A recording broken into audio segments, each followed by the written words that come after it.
Vous êtes au rendez-vous de Bonjour le Faso. Car quand il sonne 7h30 chez vous, mais également chez nous, c'est l'heure pour nous de vous donner rendez-vous pour l'émission Bonjour le Faso. Alors, madame, messieurs, bonjour à tous et bienvenue à ce nouveau numéro de votre émission sur Savane TV. Aujourd'hui, vous le savez, nous nous intéressons depuis lundi au musée communal Sogo Sira Sano de Bobo Dioulasso. Donc, aujourd'hui, vous allez avoir également des témoignages concernant ce musée. Ça sera dans la rubrique à la découverte 2. Pour la revue de presse, nous serons avec Adèle Semporé qui va partager les informations avec nous. Notre invité du jour est ancien chercheur dans des universités occidentales. Il est panafricaniste et il est au Burkina Faso dans le cadre donc du Ciné Droit Libre, ce festival qui s'est achevé donc le 11 décembre dernier. Il donne sa lecture aujourd'hui de la situation du Burkina Faso et de l'Afrique en général. Il s'agit de M. Lasconi qui est d'origine congolaise, même s'il ne réside pas donc au Congo, il est plutôt en Europe.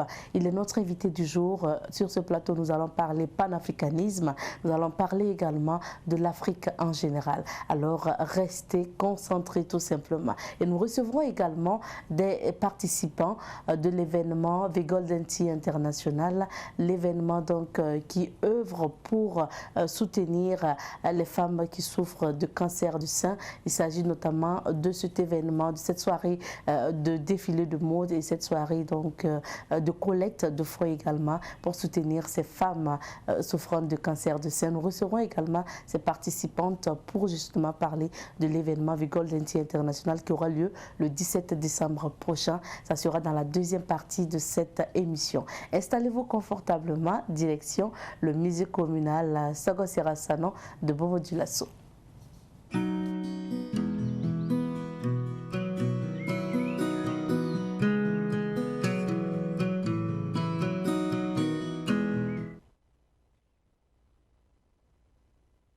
Le musée communal Sogo Sira Sano de Bobo Dioulasso, qui est situé au cœur de la ville de Sia, a vu le jour grâce aux efforts conjugués des communautés Bobo Peul et Sénoufo. Et ces communautés souhaitaient justement que les générations futures puissent connaître leur culture, puissent connaître leur richesse culturelle et de l'Afrique, de l'Ouest du moins.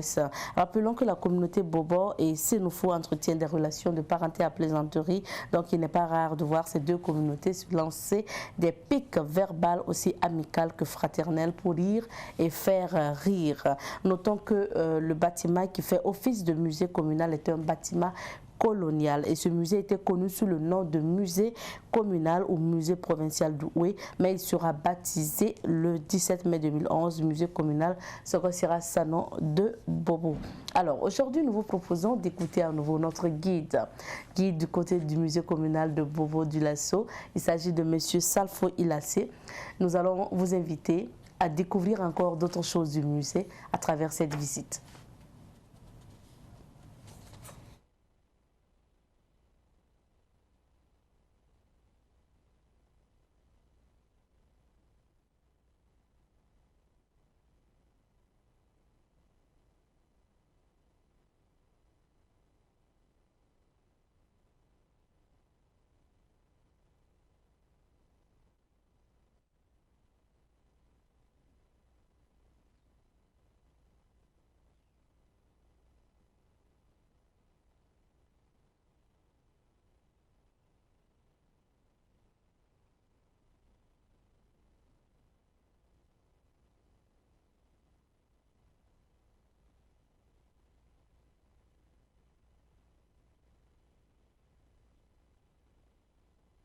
Est le nom d'un chef de canton qui a beaucoup fait pour la culture Bobo.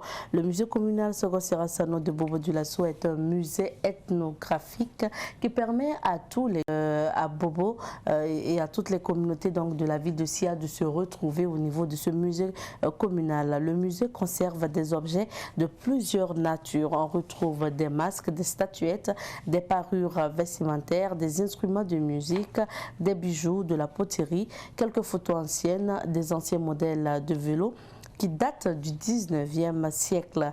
Le panier de la mariée, bien sûr. En un mot, le musée communal Soko Sira Sano expose des objets, des traditions et coutumes Bobo, Sénoufo et Peul. D'ailleurs, dans ce musée, on peut visiter une belle reconstitution de l'habitat traditionnel Bobo et une case Peul. À côté de tout cela, on peut prendre du plaisir à visiter les silures sacrées. Le musée communal accueille également des expositions d'artistes locaux, d'artistes sculpteurs et de tisserands. Des musiciens également jouent régulièrement dans ce musée. Les œuvres des artistes sculpteurs, ceux qui font la peinture et le batik au musée communal Soko Sira Sano, sont des œuvres primées très souvent lors de la Semaine nationale de la culture SNC. Le musée Soko Sira Sano est riche culturellement. Malheureusement, il faut rappeler que c'est un site qui est souvent vide de visiteurs. Certains Bobolais ignorent même l'existence de ce musée. C'est donc l'occasion pour nous encore de vous inviter à faire un tour du côté du musée communal pour découvrir encore ces richesses de notre culture. Alors, je vous invite à présent à écouter Monsieur Salfo Ilassé pour justement son témoignage, parce qu'il faut le rappeler, il est guide au niveau du musée communal de Bobo Dioulasso, et c'est lui qui va nous conduire à la visite de ce musée, qui va nous présenter donc les éléments de ce musée. Nous vous invitons à suivre son témoignage et en même temps suivre la visite. Chacune qui est ici a un message. Et donc, ce qu'on va vous dire, c'est vraiment un petit résumé de ce message. Si vous prenez par exemple cette œuvre qui a eu le premier prix dans la discipline sculpture en 2016, elle est intitulée Culture et cohésion nationale. Donc, ici, pour permettre aux gens de comprendre un peu la représentation, ce que l'art représente ici, nous décidons de leur dire de passer par deux étapes. Une première étape consisterait à analyser, observer attentivement, analyser, voir est-ce que je reconnais des éléments. Voilà. Après cela, on peut se poser la question maintenant, est-ce que ces éléments ensemble, qu'est-ce que nous voulons dire? Voilà. Ce n'est pas seulement dans l'art humain, dans notre vie quotidienne, pour comprendre certains phénomènes, certains événements, il faut qu'on observe d'abord, et selon les comportements que nous connaissons des représentations, on va pouvoir donner un sens à ce que nous voyons. Donc ici, l'œuvre représente dans son ensemble le métier à tisser. Travail du tisseur. Comme vous pouvez voir, constater, le métier à tisser est un métier, un savoir-faire qui est en train de disparaître. Voilà. Avant, dans beaucoup de villages, c'était le travail quotidien, surtout dans les... Ce vélo que vous voyez ici, vous voyez, c'est écrit là-dessus, le Grand Bi. Le Grand Bi qui est un modèle du 19e siècle, considéré ici comme l'un des ancêtres des deux roues. Voilà. Donc les choses évoluent tellement rapidement qu'on oublie qu'il y a aussi une évolution qui se fait à leur niveau. Donc, comme vous pouvez constater, les roues sont en fer. Parce qu'à l'époque, on n'avait pas encore ces roues chambre à air comme des trucs comme ça. Voilà. Et c'est surtout les grands qui en avaient à leur disposition, genre les rois, les empereurs. En tout cas, quand tu as ça, ça montre déjà qui tu es dans la société. Si nous voulons résoudre durablement les problèmes d'insécurité, d'incivisme et autres, alors il faut que nous revoyions certaines valeurs que nous sommes en train d'abandonner ou d'ignorer ou de négliger. Voilà. Et donc, quand on veut parler ici de cohésion sociale, nous sommes dit qu'il faut que les gens aillent peut-être aux sources. Nous pensons d'abord à une cohésion familiale, parce que c'est un ensemble de familles qui se rassemblent pour former la société. Donc la famille est comme la cellule de base de toute société, et donc c'est la famille qu'il faut soigner d'abord si on veut vraiment avoir une société meilleure, harmonieuse. Donc c'est pour cela que nous invitons les gens à réfléchir un peu comment les gens fondaient les familles d'avant et comment les gens fondent les familles aujourd'hui. Déjà, quand vous regardez à ce niveau, vous allez constater qu'il y a une très grande différence. Et comme tout changement engendre des conséquences, c'est à nous de voir est-ce que c'est positif ou c'est négatif. En tout cas, nous vivons quelque chose. Donc, avant, la famille, c'était vraiment la base. Et c'est pour cela qu'il y a tout le sérieux qui est mis pour arriver à réunir d'abord deux familles avant de réunir deux individus. Voilà. Aujourd'hui, c'est comme si c'est le contraire qui se passait. Ce sont les individus qui cherchent à réunir leur famille. Mais avant, c'était la famille qui dominait et chaque famille constate chez l'autre quelque chose d'important et qu'au vu de cela, on veut se rapprocher davantage. C'est pour cela, comme il n'y a rien de plus que l'homme, on décide de donner sa fille, voilà, à l'autre famille qui va servir de point d'attache pour nous. Et ces filles-là n'étaient pas choisies n'importe comment. Aujourd'hui, nous qualifions cela de mariage forcé.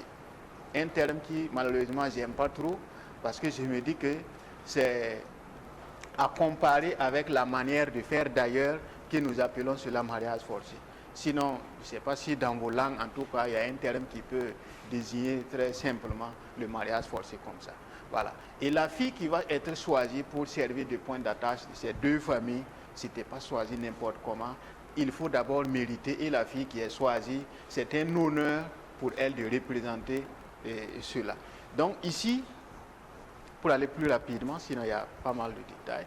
Donc ça, c'est un panier que nous avons pris pour représenter de façon globale le mariage traditionnel, le processus depuis la découverte de la jeune fille, les démarches qui sont faites par les vieux, etc., etc., pour arriver à installer une union entre les deux familles. Et désormais, tout événement, qu'il soit malheureux ou heureux, ce sont les deux familles qui se mettent ensemble pour régler cela. Voilà. Et c'est pour cela qu'il y avait plus d'entente, plus d'entraide, plus de cohésion, et que comme les choses sont en train de changer, on voit aujourd'hui. Voilà. Dans ces mariages considérés forcés, il y avait moins de divorces parce qu'il y avait plus de communication. Aujourd'hui, même si on se choisit comme ça, vous allez voir que le taux de divorce est en train de grimper chaque année. Pourquoi cela? Ça devrait être le contraire. Bon, bref. Donc, le panier de la mariée qui est ici n'est pas seulement matériel, c'est tout l'esprit, tout ce qui symbolise l'union entre ces deux familles. Voilà pourquoi, pour constituer le panier, ce n'est pas n'importe qui participe à la constitution de ces éléments. Et il y a une hiérarchie des éléments qu'on met ici. On ne met pas les choses de façon désordonnée. Donc, tout se fait dans un ordre, comme dans la société, comme dans la famille, jusqu'à ce que c'est le spatule qui vient ouvrir. Le filet, par exemple, que vous voyez ici, symbolise les liens tissés à partir de ce mariage. Nous sommes désormais unis à travers nos enfants. Voilà ce qui est là. Et chaque élément qui est ici est aussi symbole de quelque chose, comme la calebasse qui est symbole d'hospitalité. Donc quand vous arrivez dans une famille, pour savoir que ici ça va, on n'a pas besoin de trop se poser la question. Si l'homme n'a pas crié sur la femme de venir donner de l'eau à l'étranger, la femme est venue volontairement parce qu'elle a constaté l'arrivée de l'étranger, on vient, on s'accroupit, on donne, alors ça montre qu'ici ça va. Mais si c'est l'homme qui doit crier, appeler, la femme se fasse avant de venir, tout ça, toi-même tu vas avoir peur de rester ici. Donc c'est juste un exemple. Il y a des pains traditionnels noirs, blancs. Chaque pain, chaque couleur va servir plus tard. Par exemple, là, le pain blanc qui va servir par exemple à l'habillement dès qu'elle a pris une grossesse de la famille et qu'elle devient fragile et elle a besoin plus de soins. Et tout le monde doit se rendre compte et participer à cela, à la joie de la femme. Donc c'est en ce moment qu'on doit l'habiller cela.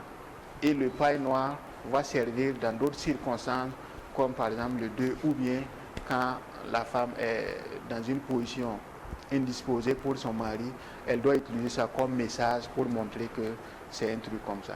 Parce que tous ces aspects liés aux relations entre l'homme et sa femme, il faut l'étudier parce que les crises de la famille, dans la famille liées au côté sexe, sont des crises difficilement résolvables. Donc il faut éviter que ça arrive. Voilà pourquoi il fallait une communication pour préparer les choses. À l'instant, vous écoutiez le témoignage de M. Salfo Ilassé. Il est guide au niveau du musée communal de Bobo, le musée Soko Sirasano de Bobo, puisque le nom est devenu comme ça depuis 2011. Nous vous invitons à visiter ce musée. Merci à Abdoulaye Kinda qui a effectué le déplacement pour nous. Et puis voilà, allez-y faire un tour. Maintenant, comme vous le savez, chaque jour, vous avez droit à l'information à travers la revue.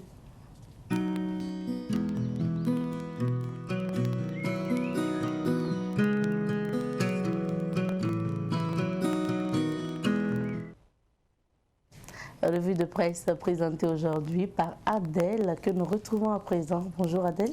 Bonjour Abzeta, bonjour à tous ceux qui nous suivent en ce moment. Merci d'être là. Qu'est-ce qu'on retient de l'actualité aujourd'hui? Merci de me recevoir. On retient plusieurs informations et nous commençons tout de suite à découvrir la une du journal Le Pays.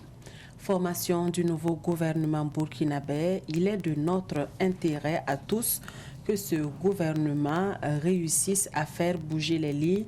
Propos de Léonce Koné, président du conseil exécutif du mouvement Rupture 3R. Le gouvernement est resserré mais pas ouvert, dit Alexandre Sankara du PUR. C'est, à mon avis, une équipe resserrée et rajeunie, selon le docteur Jacques Gueda-Ouedraogo, enseignant-chercheur retraité.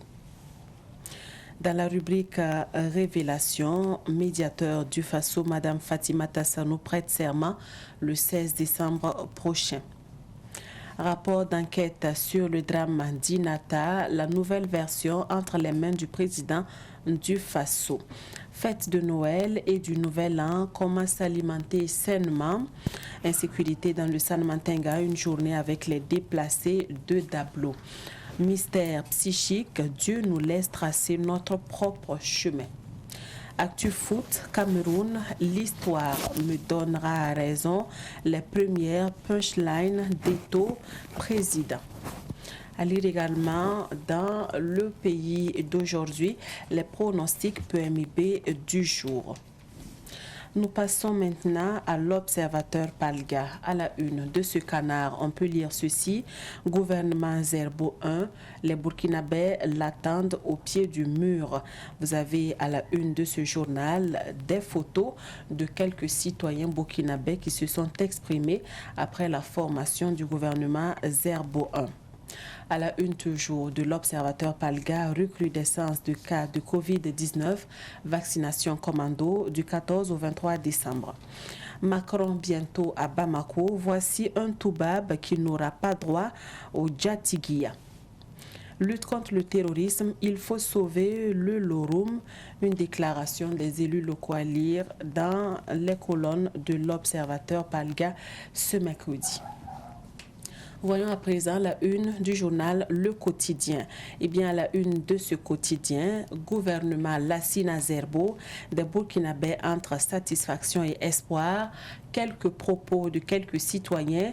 Le plus souvent, on dit que ce sont des intellectuels pointus et à l'arrivée, il se trouve en réalité que ce sont des voleurs pointus de la République. Propos d'un citoyen. C'est au pied du mur qu'on juge le maçon. Un autre en parle. C'est un gouvernement satisfaisant pour le moment et puis que ce gouvernement prenne en compte les aspirations du peuple burkinabé. À découvrir également l'album photo du gouvernement Zerbo 1 dans les colonnes du journal Le Quotidien. Et puis, commune de Ouaga, le maire Bewende rend hommage aux forces de défense et de sécurité. Campagne de vaccination grande échelle contre le Covid-19 au Burkina Faso. Environ 2 millions de doses de vaccins au profit des populations de 4 régions. Affaire diffamation de Bertrand Traoré, Bouraïma Maïga condamné à 12 mois de prison avec sursis et 2 millions de francs CFA. Nous sommes à présent avec Aujourd'hui au Faso, loi de règlement au titre du budget de l'État gestion 2016-2020, adoptée à l'unanimité par les députés. Drame d'Inata, la nouvelle version du rapport reçu par Roch. Macron à Bamako la semaine prochaine. Que va chercher Jupiter dans cette galère? Une interrogation. Commune de Ouagadougou, Armand Bewende chez les policiers et Pandore. Libre circulation dans l'espace EDAO, la nouvelle équipe de la Task Force installée. Prolongation du gel parlementaire et référendum constitutionnel en juillet 2022. Dérive autoritaire en Tunisie. Le journal Aujourd'hui pose la question. Aujourd'hui au Faso. La lettre du Faso, cet hebdomadaire burkinabé, nous propose les informations suivantes. Attaque d'Inata, la version d'un gendarme de la mission de la relève. Le témoignage de ce gendarme à lire aux pages 6 et 7 de la lettre du Faso. CDP, Edi, gagne la bataille pour la tenue du congrès. Lassina Zerbo, nouveau Premier ministre, un homme averti face à une situation complexe. Liliane, ambassadeur de Chine au Burkina Faso, la définition de la démocratie revient à chaque fois. Et ça n'est fini pour la lecture des différentes unes de ce mercredi. Merci bien. Et débute alors la phase commentaire. Le premier sujet qui nous intéresse, c'est cette rentrée donc, du gouvernement 1 de Zerbo. C'est la rentrée des classes, on va dire, pour ceux qui sont nouveaux notamment. Effectivement, c'est bien la rentrée des classes ce matin à Kossiam pour la première rencontre du Conseil des ministres de l'équipe Zerbo 1. Une rencontre Conseil des ministres pour les uns, une première rencontre, j'allais dire, avec le président du Faso et toute l'équipe gouvernementale pour les uns, et bien sûr un exercice habituel pour les autres. Pour les nouveaux ministres, c'est donc la rentrée des classes, une prise de contact avec les autres ministres qui ont été nommés et puis avec les autres, les anciens ministres qui sont toujours dans l'équipe. Donc aujourd'hui à 9h à Kossiam, c'est la prise de contact de la nouvelle équipe gouvernementale Zerbo 1, une rencontre qui habituellement ne dure pas, juste quelques informations et puis peut-être à la sortie une déclaration à la presse, les tout premiers mots de l'équipe et puis on pourra s'attendre aussi à l'orientation. Lassina Zerbo qui a déjà donné ses boussoles lors de son installation. Il a comme boussole, comme il a dit, le président du Faso et le peuple burkinabé. Il répondra aux aspirations du peuple burkinabé, c'est ce qu'il a dit. On espère en tout cas que cette nouvelle équipe-là sera à la mesure des attentes des Burkinabés. Comme vous l'avez vu dans les journaux aujourd'hui, les citoyens donnent diversement leurs appréciations avec l'installation de cette nouvelle équipe. Pour les uns, on attendra de voir ce que l'équipe de Zerbo 1 va faire sur le terrain. Pour les autres, il y a de l'espoir au regard de la configuration de ce nouveau gouvernement, en tout cas en fonction aussi des attentes des Burkinabés. On retient que c'est un gouvernement présenté comme resserré, un gouvernement présenté comme une équipe de combat par le président du Faso, en tout cas qui est très attendu sur le terrain, notamment sur le plan sécuritaire, sur le plan de la relance de l'économie, sur le plan des questions de l'éducation, des questions de santé. On voit qu'avec cette nouvelle équipe, il y a de nouvelles configurations, des ministères qui changent de dénomination, des ministères qui fusionnent avec la création d'un nouveau ministère, notamment le ministère de la prospective et des réformes structurelles confiées à Abdoulaye Bamogo. Donc c'est une nouvelle configuration avec une nouvelle équipe qui en tout cas est très attendue sur le terrain et on espère que cette nouvelle équipe sera vraiment à la hauteur des attentes des Burkinabés. Et nous restons toujours à Kossiam parce que le rapport revu ou refait donc, dans l'enquête d'Inata a été à nouveau remis au président du Faso. Revu ou refait, c'est selon, en tout cas le président du Faso avait donné un temps supplémentaire de 10 jours pour revoir les résultats de l'enquête sur le drame d'Inata survenu le 14 novembre dernier.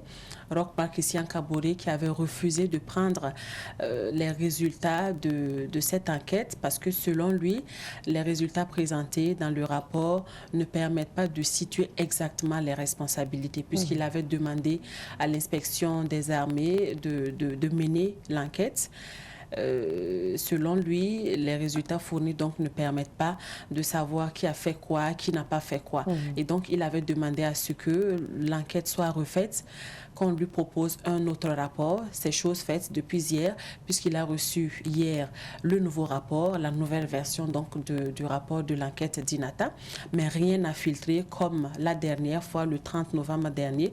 On ne sait pas qu'est-ce qui est contenu dans le rapport refait et qui a été transmis au président du Faso. Donc, s'il a reçu, certainement qu'il y a eu d'autres aspects qui ont été pris en compte. Il y a eu d'autres informations supplémentaires, complémentaires qui ont été donc données dans le nouveau rapport. Donc, attendons de voir la suite à cette actualité. S'il y aura fuite ou pas?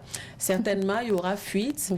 Au cours des prochains jours, on saura davantage quel est le contenu du rapport. Certainement, ça va fuiter, même si on n'a pas tout le contenu.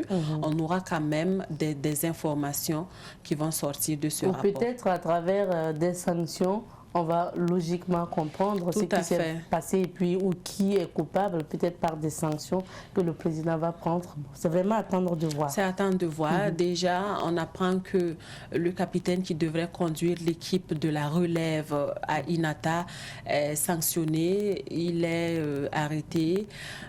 En tout cas, c'est une information qu'on a apprise. Et pour certains, il faut le libérer parce que c'était légitime de refuser de mener la mission de relève. Sinon, c'était de conduire toute son équipe à l'abattoir. Donc, on aura de plus en plus d'informations, certainement sur ce cas du capitaine, bien sûr, l'équipe de relève et puis sur les dysfonctionnements dont parle le chef de l'État. Ok. Alors, nous partons au Louroum pour parler de ce cri de cœur de ces élus locaux du Louroum. Depuis quelques jours, sinon depuis plusieurs années maintenant, c'est la débandade dans cette province du Louroum.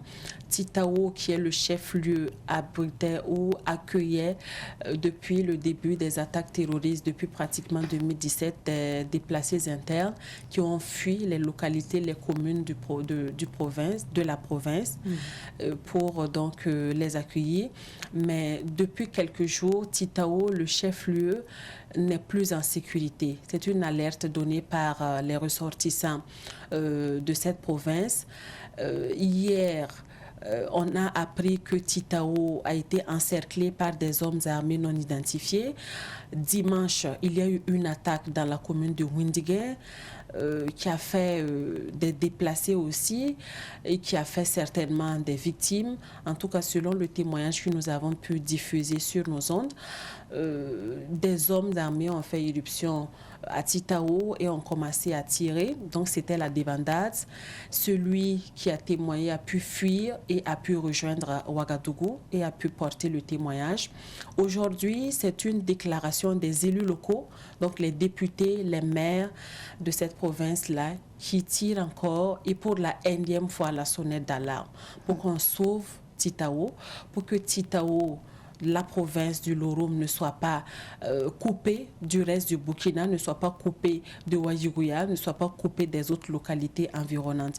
Donc, selon la déclaration publiée par les élus locaux de la province, Titao est encerclé depuis quelques jours maintenant par des hommes armés. Donc, impossible de sortir, impossible de rentrer. Donc, c'est compliqué pour les populations qui y vivent. Titao abrite, comme je l'ai dit, des personnes déplacées internes.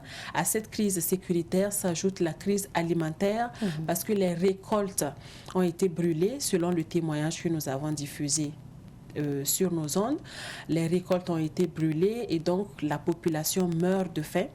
Donc, c'est vraiment la désolation, c'est le désarroi à Titao. Et donc, les élus locaux appellent le gouvernement à vraiment faire quelque chose. Ce qu'ils dénoncent, c'est que les VDP, les volontaires pour la défense de la patrie, n'ont pas suffisamment de moyens pour défendre les populations. Les moyens manquent. Même que les VDP du Louroum tout à fait. On sait qu'ils sont très engagés. Oui. Ils sont très engagés dans le combat contre les terroristes. Ils sont présentés comme ceux vraiment qui bataillent de toutes les provinces du Burkina. Mais les populations déplorent le fait qu'il manque de matériel. Puisque vous vous en rappellerez, la semaine dernière, il y a une base de VDP qui a été attaquée et certainement que le matériel a été emporté. Donc, les VDP restent maintenant sans matériel conséquent pour mener le combat. Et donc, ils demandent à ce que on renforce le matériel des VDP, on renforce aussi leur équipe, on renforce l'équipe des forces de défense et de sécurité, que les avions qui survolent Titao ne fassent pas seulement des survols, mais fassent des frappes visées contre les bases des terroristes. Parce que selon la déclaration, les avions survolent, mais c'est juste pour survoler certainement pour effrayer ceux qui voudraient mener l'offensive. Les forces de défense et de sécurité qui sont sur place font des tirs de sommation, mais ils ne font pas véritablement des attaques, des démantèlements de bases terroristes. Et donc, ils déplorent cela. Même que les informations arrivent aux forces de défense et de sécurité, mais malheureusement, on ne voit pas le combat qui est mené après le renseignement. Alors que la hiérarchie militaire appelle à la collaboration entre population et forces de défense et de sécurité. Donc finalement, les populations ne comprennent pas pourquoi cette situation. Et dans la déclaration, les élus locaux en tout cas appellent à revoir cela. La route nationale qui relie Ouayouria est occupée par des hommes armés qui font des fouilles, qui font des enlèvements, qui font même, qui arrêtent des ambulances. Et donc vraiment, c'est la désolation et ils tirent la énième fois la sonnette d'alarme pour que Titao soit sauvé. C'est une déclaration qui a été reprise par l'observateur Palga, qui peut être lue par les lecteurs, par les téléspectateurs. Donc, ils appellent en tout cas à revoir le trafic parce que la conséquence du contrôle de la route nationale qui relie Ouayouria, c'est bien sûr l'arrêt du trafic, c'est bien sûr l'arrêt du ravitaillement de Titao. Donc, en plus de l'insécurité, les populations sont frappées par l'insécurité alimentaire et c'est vraiment triste. C'est triste. Alors, nous parlons maintenant de la reprise de l'audience des leaders des organisations de la société civile ce matin. C'est la reprise donc de l'audience qui a été suspendue mercredi dernier avec à la barre 3 accusés, notamment Hervé Ouattara, Adama Tianabero dit colonel et puis Mamadou Drabo, tous membres de la coalition du 27 novembre. On se rappelle encore, c'est ce mouvement qui a sonné la mobilisation le samedi 27 novembre dernier pour demander la démission du président Roch-Marc Christian Kaboré. Manifestation au cours de laquelle il y a eu des casses, il y a eu des dégâts et la mairie a procédé à des interpellations. Et donc, ce sont ces leaders d'OSC-là qui répondent ce matin encore devant le tribunal de grande instance de Ouagadougou. Je précise que mercredi dernier, ils étaient 3 devant le juge parce que les 2 autres, Marcel Tankwano et puis Abdou Karim Bagayandi Lota n'étaient pas présents. Ils sont déférés à la MACO et les avocats, mercredi passé, avaient demandé à ce qu'ils soient libérés provisoirement le temps que l'audience se poursuive. Mais le procureur a tout simplement rejeté la demande des avocats. Leur avocat, Maître Kéré, que nous avons pu interroger hier, que certainement vous avez écouté sur nos ondes, a dit qu'en tout cas qu'il est serein. C'est du droit des citoyens de manifester leur colère quand ça ne va pas au pays, quand l'insécurité ronge toutes les localités du Burkina Faso. C'est un droit de dénoncer l'insécurité. C'est un fait d'ailleurs, selon cet avocat. Et donc, il est injuste que ces leaders-là soient arrêtés. Donc, ce matin, l'audience va se poursuivre. La reprise, c'est ce matin. Et puis, l'arrivée pour d'autres, Marcel Tankwano et puis Lota, ils seront en tout cas ce matin. Ils sont donc 5 à répondre des faits de troubles à l'ordre public. Donc, on aura le déroulement de l'audience au cours de cette journée. Et pour terminer, vaccination commando contre la maladie à coronavirus. Une campagne intense lancée hier par le ministre en charge de la Santé, le professeur Charlemagne Ouedraogo. En tout cas, qui porte désormais plusieurs casquettes. Le ministère qui est dénommé maintenant ministère de la Santé, de l'Hygiène publique et du Bien-être. Une campagne intense lancée hier contre la maladie à coronavirus. C'est une campagne qui se veut de vacciner le maximum de personnes parce que les estimations du ministère pour cette fin d'année, depuis la déclaration de la maladie, sont à la baisse comparativement aux attentes. Et donc, une campagne qui se veut que d'ici la fin de l'année, d'ici fin 2021, on puisse vacciner environ 2 millions de personnes, précisément 1 700 000 personnes. Ce sont les estimations du ministère en charge de la Santé. Et il y a 4 vaccins pour ceux qui ne sont pas encore passés sur les sites de vaccination. Il y a AstraZeneca, il y a Johnson & Johnson, il y a Sinopharm et puis il y a Pfizer. Donc, le choix est laissé aux citoyens de choisir le vaccin qu'ils veulent pour se faire administrer le vaccin. Selon le ministre de la Santé, le professeur Charlemagne Ouedraogo, en tout cas, c'est rassurant de recevoir le vaccin, puisqu'il dit que le vaccin est fiable et la réticence n'a pas raison d'être. Donc, il a appelé aux côtés des partenaires techniques et financiers du Burkina qui luttent aussi contre cette maladie. Il a appelé les Burkinabés à se faire vacciner. On a pu voir hier, à la place de la nation, que des leaders d'opinion étaient présents. Il y a le cas de Mbabwanga, Hippolyte Wangrawa, qui s'est fait vacciner devant les médias et qui a aussi, à son tour, appelé ceux qui n'ont pas encore reçu le vaccin à le faire pour qu'on puisse lutter efficacement contre la maladie. Disons que cette campagne intervient après la recrudescence de la maladie, parce que selon les chiffres, il y a eu une grimpée des cas confirmés de Covid-19. On déplore depuis les premiers cas plus de 200 morts liés au Covid-19 au Burkina. Et donc, pour le ministre Chalma Ouedraogo, c'est important que les Burkinabés acceptent de se faire vacciner. Pour cette première campagne, c'est la région du centre, la région du centre-ouest, la région des hauts-bassins et puis la région du sud-ouest qui sont concernées par cette campagne intensive de vaccination. Il a précisé que les autres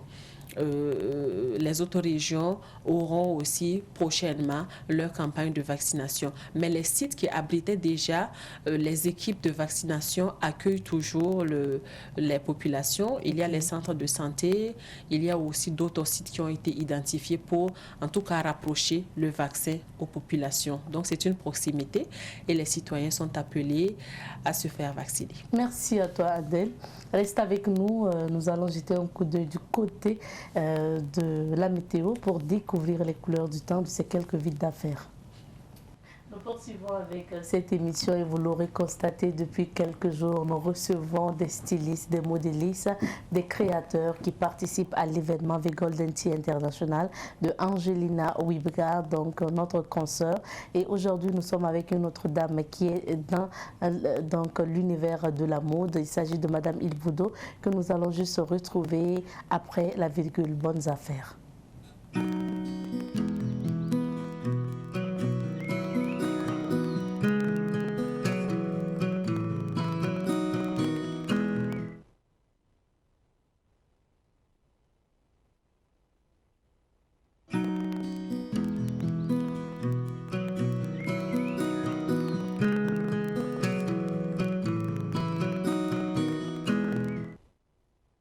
Et nous recevons pour vous aujourd'hui Madame Amina Ilboudo Traoré. Elle est styliste, modéliste et elle participe à l'événement The Golden Tea International qui aura lieu le 17 décembre prochain. Bonjour à vous, Madame Ilboudo. Oui, bonjour, madame. Merci d'être sur notre plateau. Merci. Vous êtes joliment habillée. Ah, merci. Et comme vous êtes styliste, nous supposons que c'est vous qui avez confectionné votre tenue. Exactement. C'est vraiment beau. C'est Lovins Couture qui a confectionné. Lovins Couture. Lovins Couture, c'est justement son atelier de couture. C'est le nom, c'est sa marque, Lovins Couture. Alors, Madame Ilboudo, dites-nous pourquoi vous avez choisi la couture, le stylisme? Alors, bonjour, madame, bonjour. Alors, j'ai choisi la couture parce que j'aime le... C'est la passion. C'est la passion, j'aime vraiment la couture, tout ce qui est vestimentaire et tout, j'adore depuis mon enfance. Et donc, je me suis dit, mais pourquoi pas? D'abord, j'avais une boutique de vêtements que je vendais les habits. Prêt à porter? Prêt à porter. Okay. Et donc, à chaque fois, quand je prends un habit, je me dis, mais tiens, pourquoi ne pas modifier les manches? Pourquoi ne pas modifier si? J'ai dit, bon, je vais ouvrir un atelier de couture. Et voilà. Merci. Donc, dès l'enfance, oui. vous aviez l'amour de couper les tissus et tout. Et Exactement. ensuite, quand vous avez grandi, vous avez commencé à vendre du prêt-à-porter. Ensuite, vous dites que vous allez ouvrir votre atelier. Après une formation, ou bien vous êtes parti, vous avez cherché des gens qui savent déjà coudre. Ou bien vous avez fait une formation en couture. D'abord, j'avais ouvert sans formation et j'ai fermé. Et je suis repartie me former 3 ans chez Emana.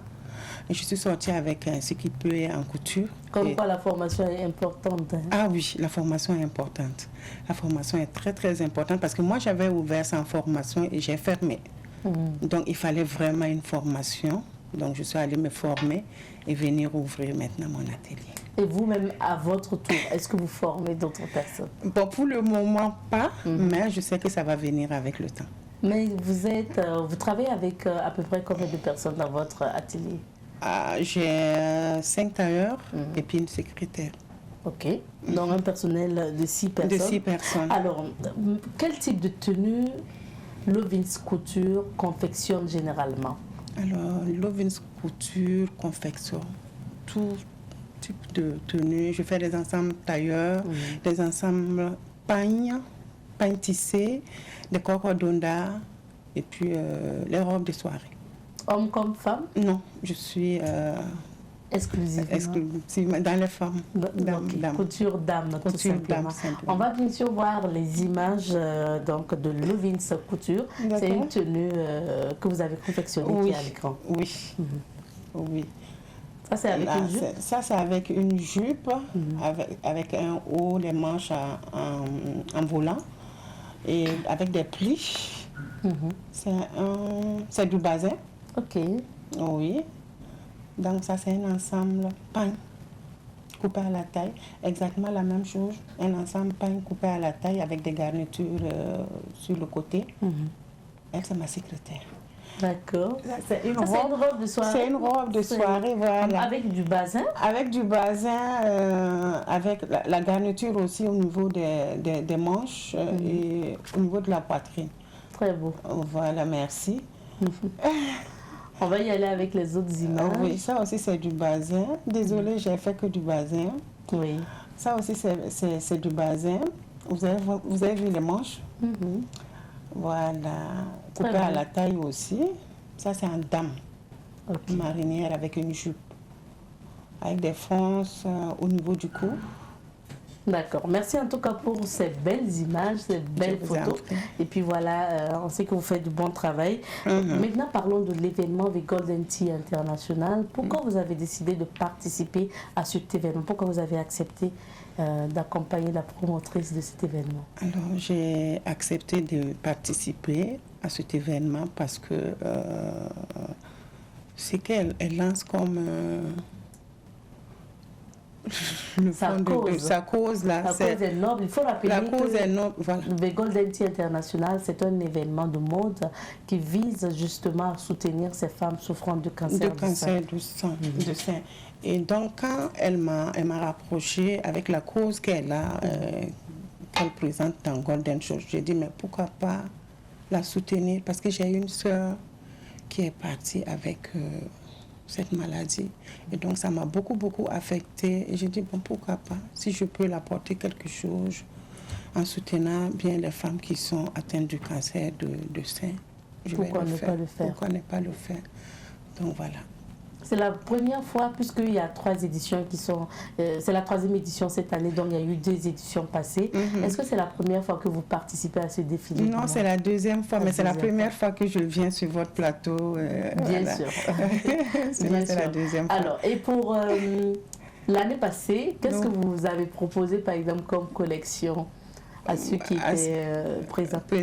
L'année passée, j'ai proposé des robes de soirée en cocodonda. Des robes de soirée en cocodonda. En cocodonda. Ok. Voilà. Maintenant, pour cette année, qu'est-ce que vous allez proposer? Cette année, je vais mettre du tout. J'ai fait du cocodonda en robe de soirée, des ensembles pagne, mais pas de tailleur. Okay. Parce qu'on a 6 mannequins, 6 tenues à présenter par styliste, donc il n'y a pas beaucoup de mannequins. Voilà. On ne peut pas faire beaucoup de tenues, sinon j'allais faire des tailleurs et tout. Donc je vais me limiter aux les robes de soirée en cocodonda et les ensembles en pain. Et j'ajoute aussi, je fais les grands Dakar. Je fais des robes en dentelle mixée avec les garnitures, les robes en dentelle mixée avec du bazin. Voilà, c'est genre comme vous portez. Super. Alors, Madame Ilboudo, quel est le nom de votre collection que vous allez présenter à Golden? À Golden. Bon, pour le moment, je n'ai pas baptisé la collection, je n'ai pas encore donné, mais ça va venir. Est-ce que les tenues sont prêtes, puisque c'est samedi? Oui. Les tenues sont prêtes? Les tenues sont prêtes. Les mannequins ont essayé? Les mannequins ont essayé, il n'y a pas de problème, tout est repassé. On t'en attend, on va me dire. D'accord. Oui. Alors, on se demande quelle est la différence entre Lovins Couture et puis bien sûr les autres styliste ou couturier, quelle est votre marque particulière? Quelle est votre touche particulière? Alors, ma touche particulière, c'est dans les pains. Ok. Les pains. Et après, les cocodonda, je suis mixée avec du pain tissé. Ok. Voilà. Donc, ça veut dire que vous vous sentez plus à l'aise, vous travaillez mieux avec les pains. Avec les pains cocodonda. qu'avec les tissus, voilà. C'est pain cocodonda, pain tissé. D'accord. Voilà. Alors, Lovins Couture est situé où? Alors, Lovins Couture est situé à Gounguin, non loin du marché de Gounguin. Ok. Je suis dans le même alignement que le marché de Gounguin, face à Bank of Africa. Bon. Je n'ai pas cité la banque, c'est pas grave. On va vous faire le dessus après.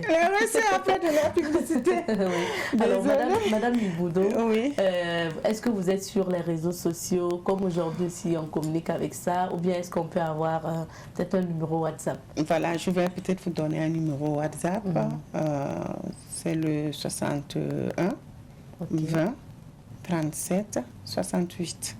Je suis pas encore, Lovins n'est pas encore sur les réseaux sociaux, mais je suis sur WhatsApp. D'accord. Mais ça va venir. Ça va venir, bien sûr. Merci d'être passé. Merci, je vous ai appris. Le temps accordé à notre entretien est terminé. On vous souhaite encore bon succès lors de ce défilé. Merci. Comment? Lors de ce défilé, on vous souhaite un bon succès. Merci. On espère qu'après ce défilé, vous allez avoir beaucoup de commandes. Je l'espère aussi. Merci. Je rappelle que nous recevions pour vous, chers téléspectateurs, Madame Amina Ilboudo Traoré, qui est styliste, modéliste et qui participe au défilé de mode de l'événement. The Golden Tea International, c'est un événement de mode et d'élection Miss, il faut le rappeler, qui vise à soutenir aussi les femmes souffrant de cancer du sein. Une collecte sera d'ailleurs organisée cette soirée-là pour venir en aide à ces femmes malades de cancer du sein. Et nous passons le bonjour à Angelina Wibra, la promotrice de cet événement qui est notre consoeur. Vous la connaissez, elle participe à l'émission donc Féminin Pluriel. Pour la suite, nous allons justement accompagner notre invité avec le spot publicitaire de The Golden Tea International. Merci. L'élégance, le style et le cœur vous donnent rendez-vous pour une 3e édition ce vendredi 17 décembre à 19h au Queen Garden à Ouagadougou. Sous le haut patronage de Mme Élise Tondiano, ministre de la Culture, des Arts et du Tourisme, sous le parrainage de Mme Désirée Marie-Chantal Bonny, vice-présidente de l'Assemblée nationale, sous le coparrainage de Mme Patricia Caboret, PDG de Wami Restaurant, de Golden Tea International organise une soirée étincelante sous le thème Hommes et femmes, tous concernés par le cancer du sein.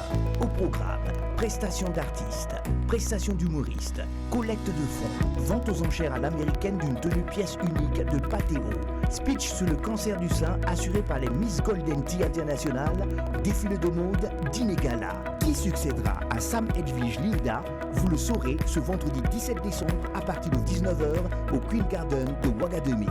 Pays invité d'honneur, la Côte d'Ivoire. Remerciement spécial au Moronaba Bango de Golden Tea International, là où chaque pas des princesses fortifie la lutte face au cancer du sein.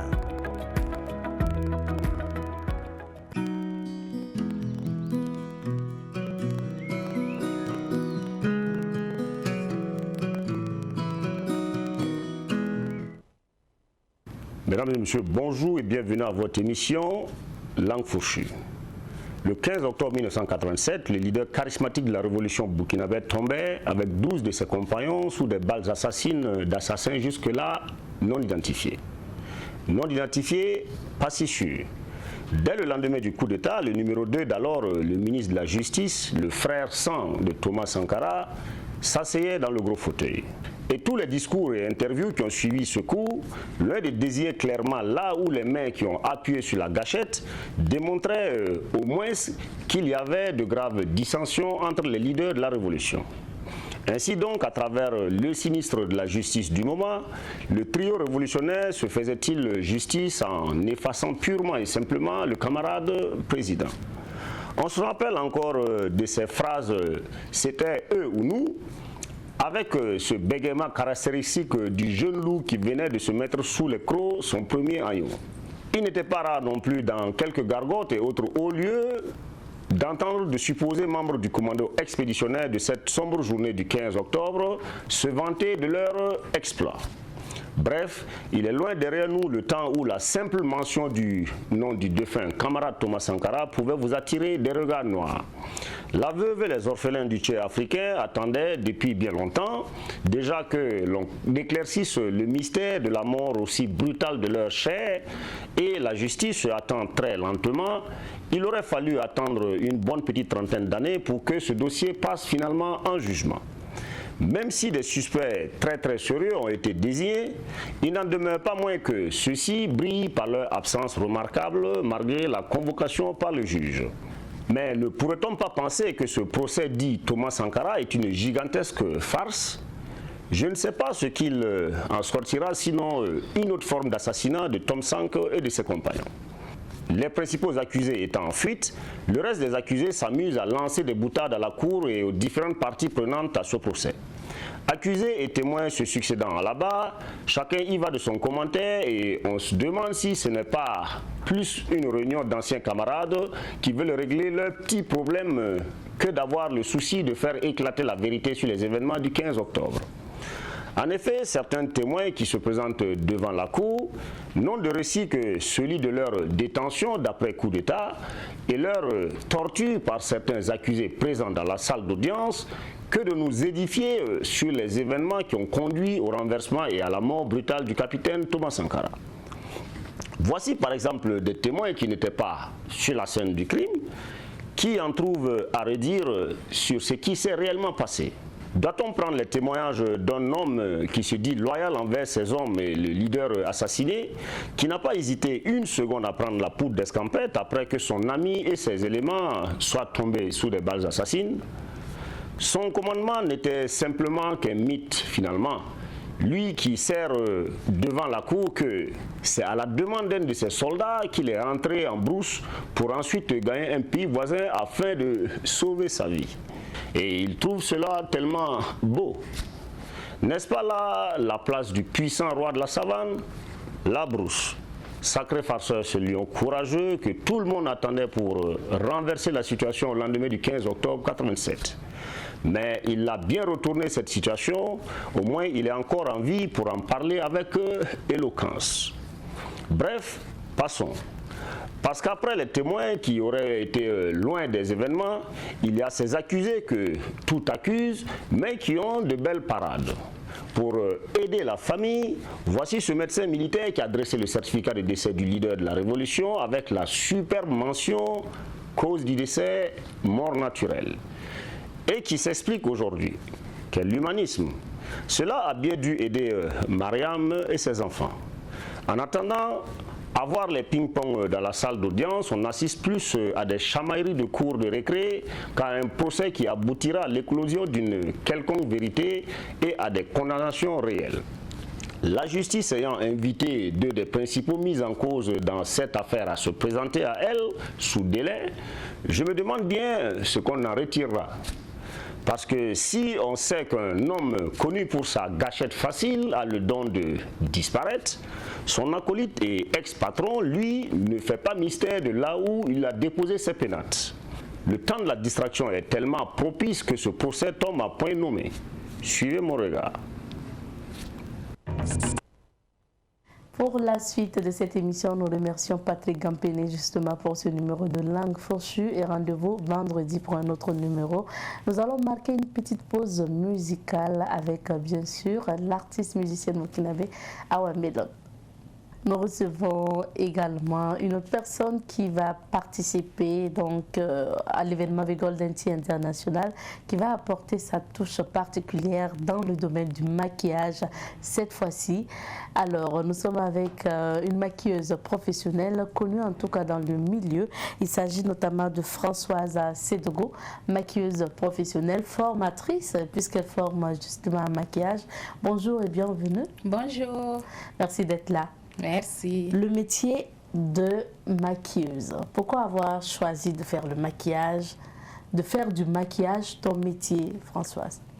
Bon, déjà, depuis ma tendre enfance, je rêvais de jouer dans un film, juste un seul film. Et quand l'occasion s'est présentée, je me suis dit, bon, ok. J'ai joué dans le film de Feu Missa Ebié en 2008 et je me suis dit, ok. comment faire pour rester sur les plateaux de tournage, vu qu'il n'y a pas beaucoup de production par an. J'ai dit, ok, je me lance dans le maquillage parce que je volais même les rouges à lèvres de mes grandes sœurs quand j'avais 8 ans, 9 ans pour me maquiller et me cacher et tout. Donc, c'est venu naturellement. C'est une passion que je traîne depuis mon enfance. C'est venu naturellement, mais le maquillage quand même, hein, c'est pas simple, hein, c'est pas quelque chose qu'on peut se lever comme ça. Oui, on peut prendre la décision de faire, mais après, il faut apprendre. Comment vous avez appris? J'ai appris avec Odette Bayala sur le tas et ensuite j'ai commencé à suivre des formations au Maroc. J'ai eu un atelier au Maroc. Au Burkina, il y a l'État qui a fait venir une maquilleuse belge en 2013 et pour nous former. Et après ça, j'ai continué à faire des recherches sur le maquillage et ainsi de suite, jusqu'à aller à l'international, remporter des prix, former, et voilà. Donc, à la base, Françoise Sédougou n'est pas allée dans une école de formation, aller s'asseoir dans des classes pour faire des années de formation en maquillage, mais vous avez appris sur le tas et après, vous êtes perfectionné avec des ateliers. Aujourd'hui, vous formez même, donc on va dire que ça paye. Ça paye, oui. Et vous avez remporté des prix. Oui. Quel est le prix que vous avez remporté qui vous a le plus touché? C'est le prix de Africa Week Makeup à Yaoundé en 2019. Et parce que c'est loin de chez moi. Et loin de chez moi, si j'arrive à remporter un trophée, ça marque. Ouais. Alors, pour les amateurs, pour vraiment ceux qui ne savent pas, quand on dit maquillage, oui, c'est le maquillage comme de la manière dont je suis maquillée. Merci à Aurélie, notre maquilleuse maison, de la manière dont justement Françoise est maquillée. Mais le maquillage ne se limite pas à là. Et comme on a une professionnelle avec nous aujourd'hui, quels sont les grands types de maquillage qu'on peut avoir? Il y a le maquillage beauté. Comme le rouge à lèvres, le crayon. Il y a le maquillage cinéma qui consiste à suivre la description du scénario. Et si on dit que l'actrice vient de se réveiller, elle ne doit pas avoir du maquillage. Et ça, c'est différent. Et il y a les effets spéciaux aussi. Voilà, les effets spéciaux, c'est les blessures. Moi, je suis plus allée vers les effets spéciaux parce que c'est pas simple et tout le monde ne peut pas faire les effets spéciaux. Bien sûr. Voilà, donc il y a le maquillage tribal qui consiste à faire des dessins sur le visage. Et il y a le maquillage ethnique, voilà, et les Kenyans, il y a des ethnies qui se maquillent, qui ont leur maquillage traditionnel quand il y a des événements, quand il y a des funérailles, et voilà, donc... C'est vraiment particulier. Alors, désolée pour les téléspectateurs et téléspectatrices pour ces images de François Sédougou que nous diffusons pendant l'entretien. Je vous rappelle que ce n'est que du maquillage et c'est pour justement montrer donc ce qu'elle fait comme travail. Donc âme sensible, abstenez-vous certainement, mais rassurez-vous, c'est vraiment du matériel qu'elle utilise. Ce n'est pas des vraies blessures que vous voyez à l'écran puisque Mariette nous fait défiler justement les images de ces blessures. Et là, on imagine tout de suite que c'est quelqu'un qui a reçu des coups. Des coups au dos, oui. Et ça a été fait donc avec du matériel. Qu'est-ce que vous utilisez comme matériel? Il y a le latex qui est le produit de base. Il y a le sang artificiel. Il y a la chair artificielle. Oui. Il y a une chair artificielle. Oui. Wow. Que vous utilisez pour coller? Pour coller, voilà. Quand il y a des blessures vraiment à un degré là, il faut rajouter la chair artificielle pour que ça paraisse vrai. Donc il y a aussi des colorants et des produits pour vieillir et il y a plein de produits.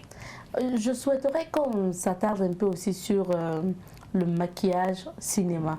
On sait que vous êtes beaucoup sollicité sur les plateaux de tournage du film. Bon, moins en tant qu'actrice, peut-être plus en tant que professionnelle du maquillage. On sait que vous êtes actrice également, mais vous êtes plus sollicité en tant que maquilleuse professionnelle. Au cinéma, on va dire que c'est cinéma comme clip, réalisation de clips vidéo. C'est un peu compliqué parce que c'est pas quelque chose qui se fait une seule fois en une journée et puis c'est fini. Non. Après, il faut voir si les ça fait raccord et tout. oui. Comment vous débrouillez dans ça? Bon, moi, je peux dire que j'ai un don. Parce que depuis le commissariat de Tampi où j'étais assistante, et il y a Odette Bayala que j'assistais, et quand on arrive et que je dis, grande sœur, il y a ce raccord-là, sur Inspectrice Mouna, on avait utilisé ça et ça, et quand elle vérifie, elle voit que c'est ça. Donc, c'est un don. Quand je maquille une personne et que je sais qu'il y aura un raccord après, je retiens tout. C'est vrai que je note sur le scénario, mais je retiens. Maintenant que tout a évolué, il y a des smartphones partout, est-ce que quelque part aussi, on ne fait pas une photo? Oui, le script fait des photos et moi aussi je fais des photos, mais très souvent, je n'ai pas besoin de ces photos-là pour reproduire le même maquillage. D'accord. Alors, ça c'était à quel tournage? C'est un film belge que j'ai tourné en fin 2019. Voilà, avec Thomas. C'est un film qui a remporté beaucoup de prix à nos jours. C'était pas simple, mais bon. Et nous, on vous a vu. Et ça fait un peu aussi le buzz, voici Des Altino, le buzz sur les réseaux sociaux. Quand Des Altino voulait faire sortir son titre, Bangam Pinda, le clip qui a été apprécié d'ailleurs, mais quand on a vu ces photos de Des Altino, tout de suite on a vu des gens s'enflammer sur la toile en disant qui a blessé Des avant que le clip ne sorte. Alors Françoise, comment vous avez travaillé sur ce projet avec le Prince National? Bon, c'était simple parce que bon, je suis sa maquilleuse attitrée. J'ai fait le maquillage de beaucoup de ses clips. Donc bon, ça s'est passé naturellement et c'était pas un grand boulot. C'était simple. En 5 minutes, bon. Vous finissez. Oui. Quand on connaît son travail.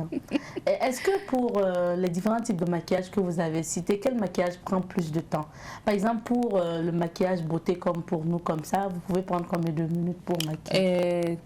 10 à 15 minutes. 10 à 15 minutes, par exemple, pour me maquiller. Mais quand il s'agit, par exemple, de blesser Des par le maquillage?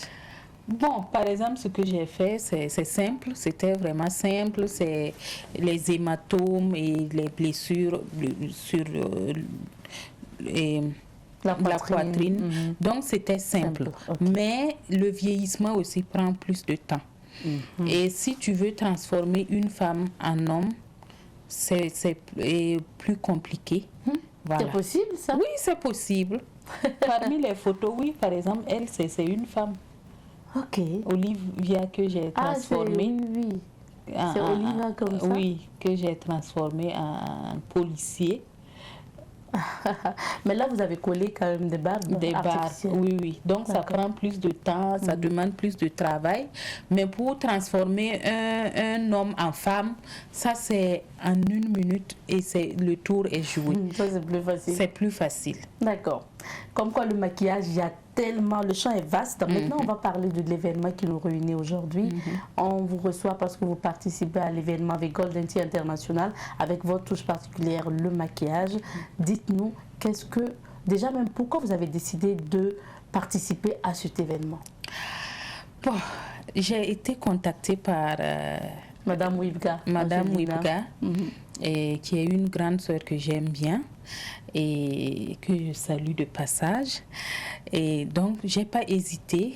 J'ai dit, venant de vous, il n'y a pas de souci.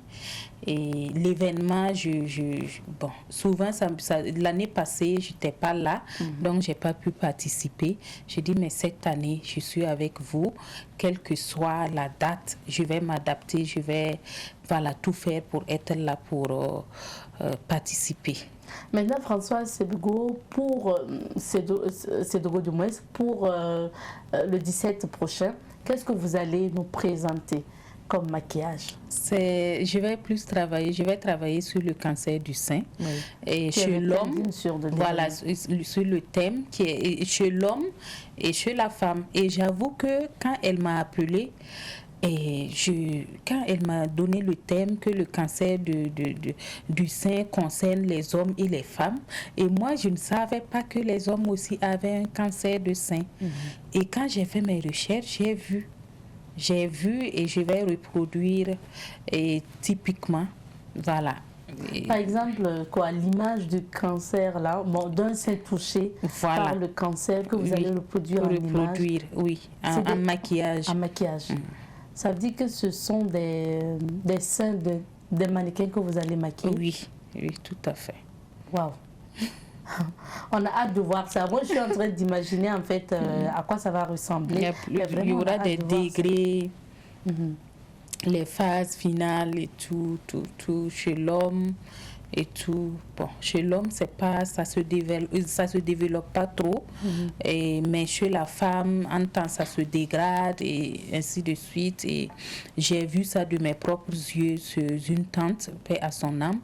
Et voilà. Maintenant, est-ce que pour cette soirée, le maquillage que vous allez nous proposer, comment vous avez travaillé sur ce projet? Vous avez fait des recherches, vous avez retrouvé des images et vous allez vous inspirer sur de ces images-là pour faire votre maquillage? Oui. Ok. Voilà, mais c'est chez les hommes là que j'ai douté et quand j'ai vu les images, j'ai dit ok, je vois. Vous pouvez reproduire ça. Voilà. Mais chez les femmes, j'ai vu une tante qui est décédée de ça. Et ça sera avec émotion que je vais reproduire le maquillage parce que j'ai vu toutes les étapes jusqu'à sa mort. Bon, c'est vrai, excusez-moi vraiment de poser plus de questions sur ça, mais ça veut dire que ces mannequins-là vont présenter leur sein, mais avec le maquillage, ça ne se verra pas, c'est ça? Voilà. Ok. On ne verra pas les seins. Ça ne va pas, voilà. On ne verra pas les seins. Non. D'accord, merci.